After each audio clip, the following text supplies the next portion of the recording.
The Vandyboys kick off camp. They open camp today, and basketball is hosting the Vols in Memorial Gym. We'll get to all that. Let's get it.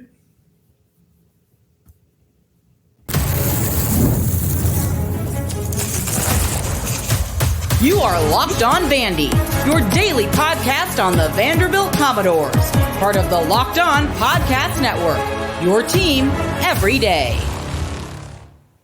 Welcome to the Locked On Vandy podcast on the Locked On Podcast Network. I'm your host, Corey Burton. Thanks for making Locked On Vandy your first listen every day. We are free and available wherever you get your podcast and on YouTube as a part of the Locked On Podcast Network, your team every day. Today's episode is brought to you by Gametime. Download the Gametime app, create an account, and use code LOCKEDON for $20 off of your first purchase.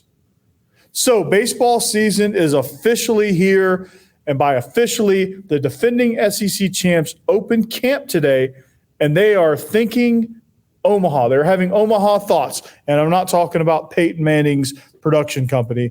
They are thinking about Omaha, and two guys that are going to be big, integral parts of this team to get them to Omaha, Holton and Jayden Davis, are those two individuals amongst others. Holton is coming back. He ended his season last year, cut short due to injury. He had a 4.23 ERA. He was on pace to become the staff ace, but injuries cut his time short.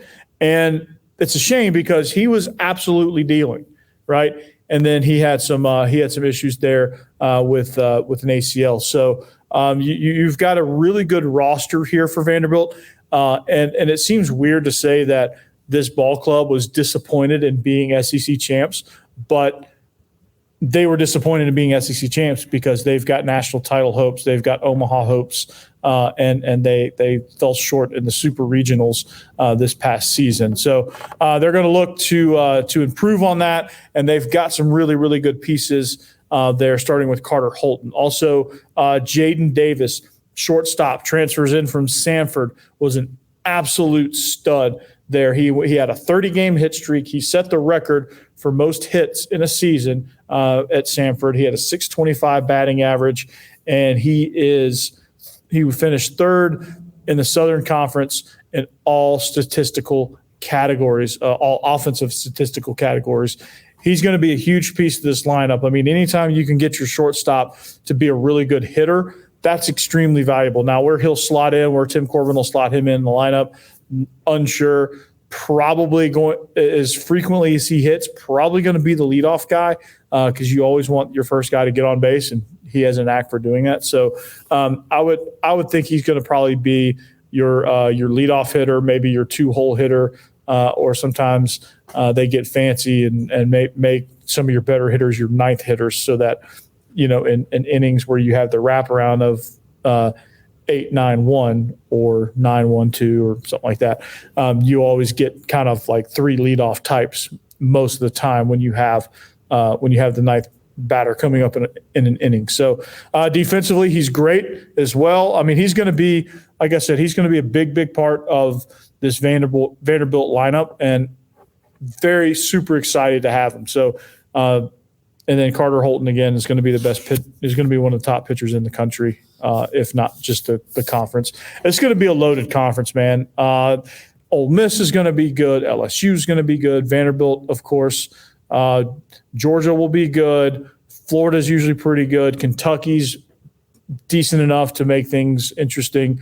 South Carolina is always good. Arkansas always has a good team. It's a good conference. Mississippi State won the national title a few years back, so they're like not bad most years. And so it's going to be – there's no easy games. Your in-state rival, Tennessee, they're always good. There's not going to be any easy games in this conference. And so you need a loaded lineup. And the main thing is for these guys to stay healthy. If they can stay healthy, I think the Vandyboys are going to be one of the tops in the country. They already come in ranked 6th in the perfect game rankings, preseason rankings. They've got some guys named to the All-American teams, stuff like that. So I'm excited to see what this group has for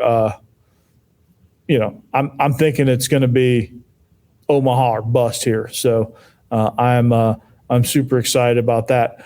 They have a really good non-conference slate as well, but they open their conference play on March 15th against Auburn, which is never easy. But they play, and so it's all good, man. But as well, so looking forward to this Vanderbilt team, and they are going. Like I said, it's going to be. They've got something to prove. Okay, they've got something to prove, and with that, I think these guys are coming back hungrier. You have a lot of experience returning for Vanderbilt, and I couldn't be more excited about that too. It is good, and you've got they're gonna have to make some cuts too. They got to get down to 40 players, but like I said, Colin Barisi is going to be really good, freshman catcher from Naperville. I'm excited about this pitching staff, especially. I'm excited about John Devin Futrell, left-handed pitcher, 6'5" junior. There's some clips of him throwing bullpens. He's gonna factor in to this rotation as well. So you're gonna have a really good 1-2 punch with him and Holton. You're also gonna have there's gonna be some other guys that had to slot in as well. And this is kind of like the base level preview. We're gonna get more in depth as we go, but Carter Holton again is somebody that I'm really, really excited about. Matthew Polk, is somebody. Jayden Davis, the infielder. He's a Cookeville native, so that's really good. But not to ramble too much, but like this lineup has a lot of pizzazz, and pitching is really the main thing that matters when you go to Omaha, and that's going to be the thing that gets this team by is pitching. You look to have a pretty deep bullpen. You have, you got to solidify your rotation, but you feel like you're going to do that. You get your weekday starters, and then you solidify your Friday, Saturday, Sunday rotation, and just kind of go from there. And if you can get those starters rock solid to where you feel good Friday, Saturday, and Sunday about winning, you can try different guys out during the week in some of these non-conference one gamers. And then your bullpen. Like the thing about college baseball is, and it's like this to a certain degree in major leagues, but like having a really, really good bullpen is important. And I think Vanderbilt will have one of the better bullpens in the entire SEC. So I'm super stoked about that. You got you got a good freshman class coming in. You've got some seniors, Alan Espinal at catcher as well. So like you've got kind of like you've got a veteran guy, and then you've got Colin Barisi from Naperville, who's going to develop into a pretty good. He's a big, stout catcher, and Alan Espinal is a leader behind the plate. I'm really, really pumped about that. Some of the pitchers that you got on the staff are really, really good. Kaito Muto, utility freshman. I think he'll have to all these guys are going to have to factor in at some point.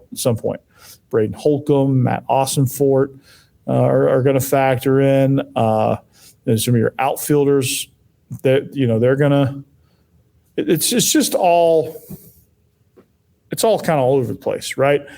Not really all over the place is probably not the right word, but it's like there's a lot of options, right? There's a lot of options, and you love it, and it's good. It's a good problem to have. So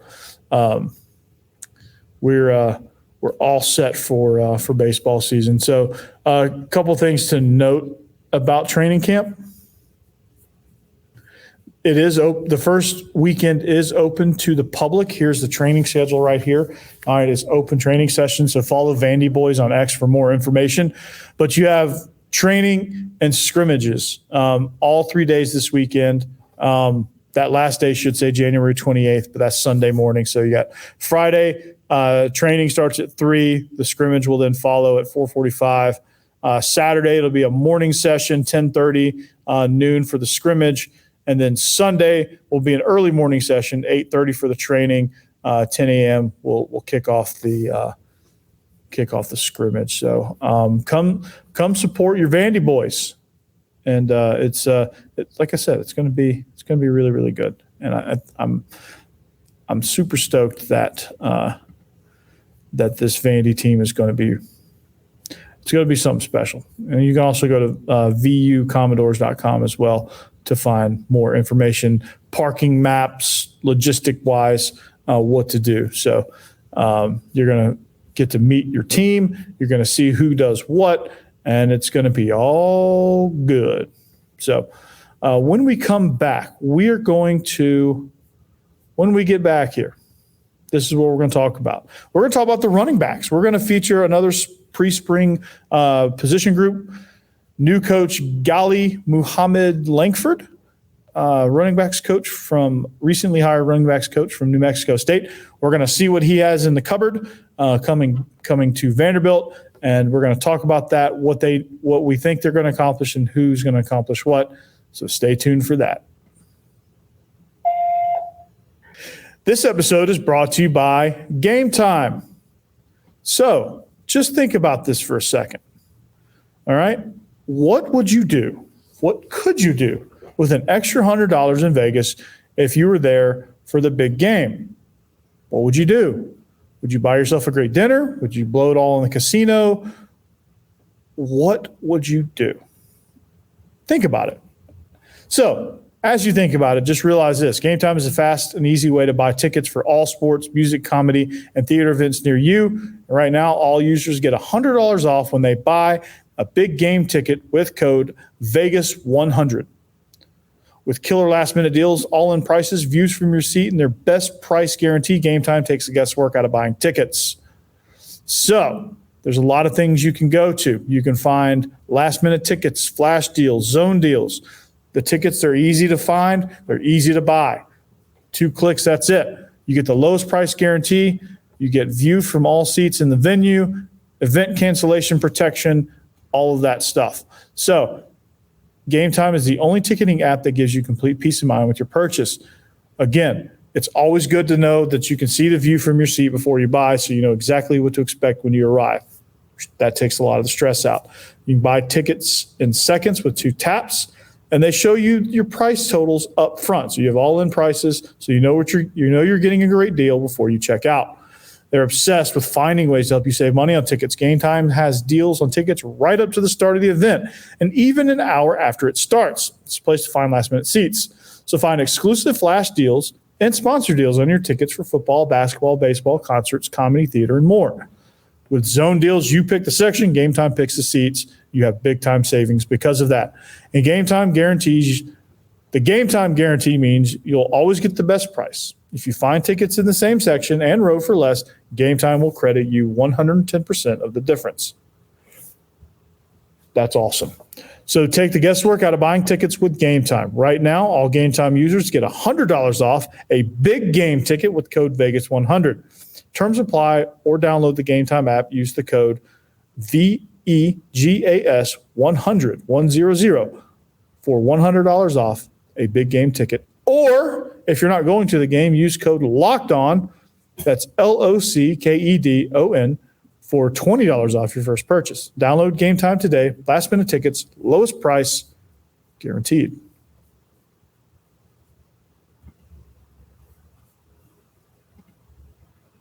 All right, welcome back. Segment number 2, Locked On Vandy podcast. Thank you for making Vandy your first listen each and every day. We hope you make Locked On SEC your second listen each and every day. Chris Gordy does a really, really good job with his show, so you should go download that and listen. So thank you to my everydayers. I can't thank you guys enough. Here's the scroll. That thanks you as well. Follow us on social media at Locked On Vandy, X, and Instagram. So talked a little bit about baseball season. We'll get more in depth with the previews. I don't have to do a big, long preview because we can break it up because we're a daily show. It's the Vanderbilt Commodores every day. So knowing that, spring practice is coming up. The running backs just hired a new coach. It's an interesting position. All right, there's a lot of guys there. There's a lot of guys positionally there, and I think it's going to be a pretty deep room, and it has to be, because I think this is going to be one of the more important groups in the entire offense. Obviously, the offensive line is number one, because nothing can happen if you don't have a good offensive line. Now, that being said, with what Tim Beck likes to do, the system they like to employ, with the RPOs, the double options, the triple options, all that good stuff, you have to have really good, savvy running backs, guys that can do multiple things, guys that understand the option game, guys that can be a factor in the passing game, because they do like to involve their backs in the pass game as well. So the three names that really kind of stand out to me at the running back position, I'm not going to go over every single name. And later on, we'll talk about some of the impact freshmen as they come in for summer. But Cedric Alexander, A.J. Newberry, and Chase Gillespie, those are the three names that really kind of stood out to me. Those guys all got action during the 2023 season, which sometimes you don't know if experience is good experience, because, well, let's just be honest. It wasn't the best of seasons, but things weren't really good. They were running against loaded boxes. They weren't helping their offensive line.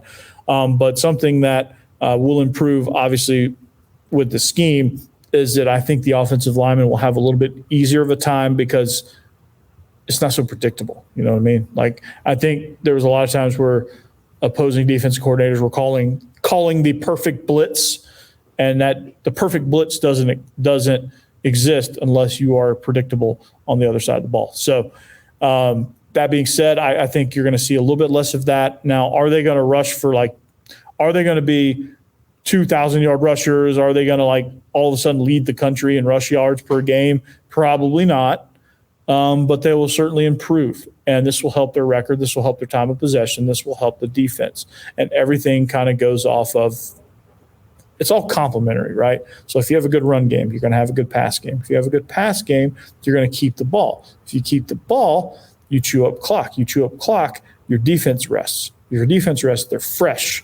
If they're fresh, they can get after quarterback. They can create opportunities for the offense, short fields, things of that nature, momentum, etc. So I think an important position in that is the running backs, because that's the group that if you can get the running game going and you have a good back that understands, that can read creases and find open run lanes and really just kind of finish runs. Like, for example, Kendall Milton and Dejon Edwards in the bowl game against Florida State. I know all of you saw that because they dominated. They finished runs. They demoralized the Florida State defense, and it was outstanding. So just keep that in mind. I think out of all the, Chase Gillespie got a lot of the early carries. Cedric Alexander and A.J. Newberry both also got action. Newberry probably got the least, I think. But I think all of these guys do a lot of things well, which I think is valuable. Not one of these guys is a superstar, but I think that collectively, I think they can come together as a group and really kind of make a difference in the run game, because they have a little bit of versatility. I think Gillespie's probably the best receiver that we have in that position.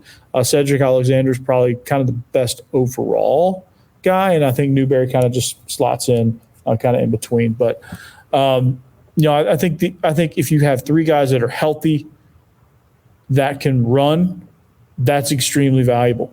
And Coach Muhammad Langford has that with these three. They've signed some guys. They've got some guys committed. They're making a concerted effort to make that position group a priority, right? Outside of offensive line, which offensive line should always be a priority, no matter what. Because you're going to lose guys. Guys are going to get hurt. There's going to be 10% of the guys that aren't as good as you thought they were. Running backs are the same way. Right, you've got to have guys. It's a very physically demanding position, so you have to have people that can go. And if you don't, well, you're going to be in a world of hurt, right? So, Cedric Alexander, my bold prediction here is that he's going to be the one that kind of breaks out of this group, right? He's going to be the one that you look at and you're like, okay, there he is. All right. And he is somebody excited. He's a sophomore, 5'9", 200 pounds from Austin, Texas. Some AJ Newberry is is a little bit taller of a sophomore, kind of the same weight class. And then of course, Chase Gillespie, a junior. They're all kind of the same size, similar build. But I think Cedric Alexander is going to end up being the guy before it's all said and done. That's my prediction there. He just smooth. He was SEC all freshman. He played all 12 games. He had 504 all-purpose yards. He led Vanderbilt in rushing and rushing touchdowns. He led SEC freshmen with 371 rushing yards. He was an honorable mention for the Earl Campbell Tyler Rose Award. He had 96 carries. He scored a touchdown. Like I said, he scored 3 touchdowns. He recorded a career high 87 yards and 2 tuds against Alabama A&M. He's the first Commodore running back to score multiple touchdowns in a game since before COVID, right? He was very heralded coming in from high school. He was top 150 player in Texas. He was the 31st running back in the class ranked by Rivals.com. He was a unanimous 3-star from all of the publications. And he played at Lyndon B. Johnson High School. He set Austin ISD career rushing and career touchdown records as a high schooler. So you've got him kind of as the guy. So that's why. He was already the leader. So I think he's going to come in that way. I think it's his job to kind of lose and everybody else just to kind of fit in behind him. That's my prediction there. So, all right, we're going to take a quick break. When we come back, Vanderbilt Gym, Saturday. That's tomorrow. Be there.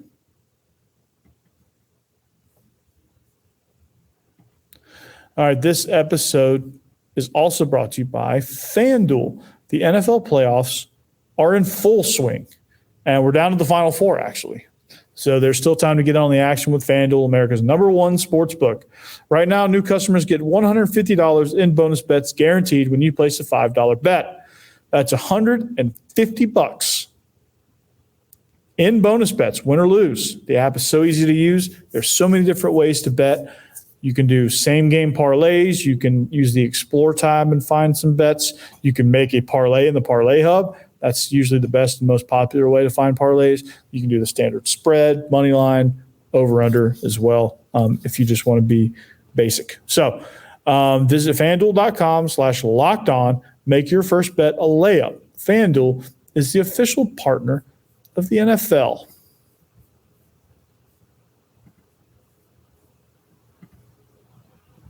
All right, welcome back. Our third and final segment here on the Locked On Vandy podcast. Again, thank you for making us your first listen. Thank you to the everydayers. Without you, what would I have? Nothing. And I certainly can't thank you enough. Make sure you like and subscribe, and make sure you find us wherever you find your podcast. So I'm excited about this game. Why? It's a rivalry game, right?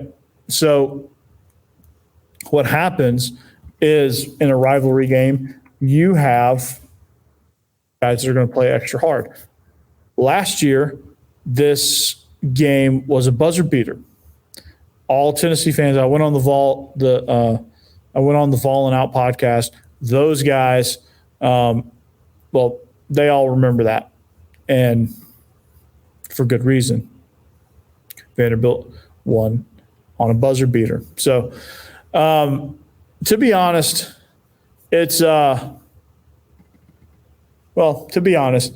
Vanderbilt's struggling right now. And I don't know that it's going to necessarily be about what Tennessee does. so much as to what Vanderbilt can do to stop them, right? The stakes are extremely high. And because of that, you have, let's just say that you have a lot of pressure. I think there's a lot of pressure on Jerry Stackhouse. So that being said, this will be an interesting one, right? Because it's not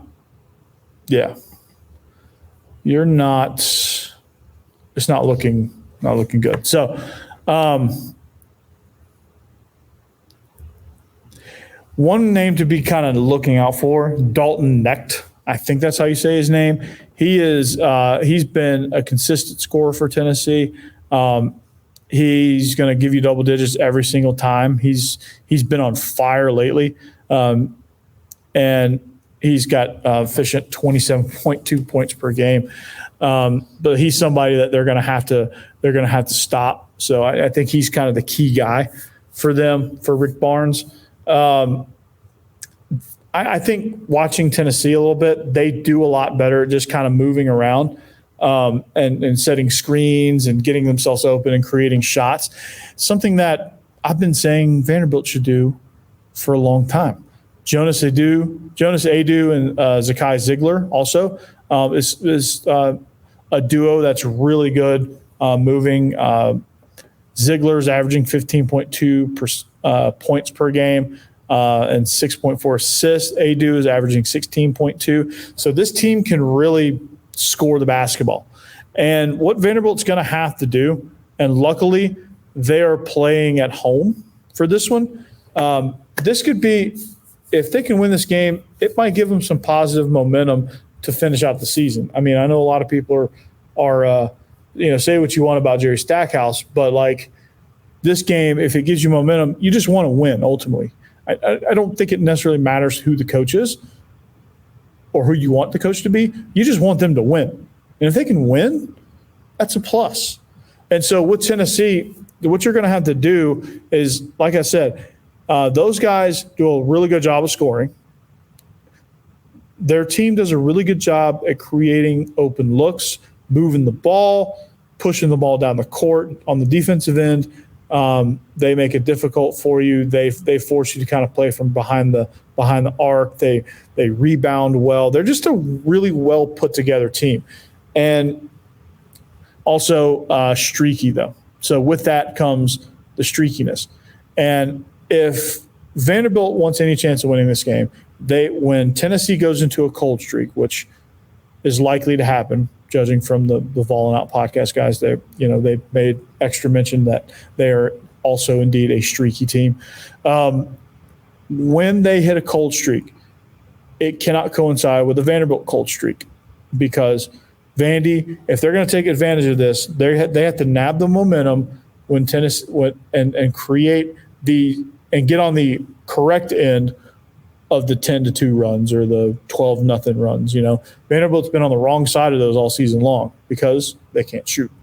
For Vanderbilt, it's going to be getting, which I think he is heading really fast towards being a viable candidate for SEC Freshman of the Year, but that's Jason Rivera-Torres. Get him the ball. Let him score. Create opportunities for him. Ezra Mannion, get him to the rim.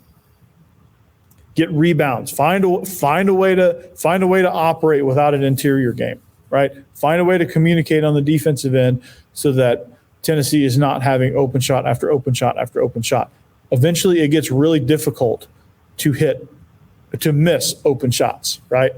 No matter how cold you are, you're always going to hit open shots. So make sure that you do that, and make sure that you play really, really good defense on that. So.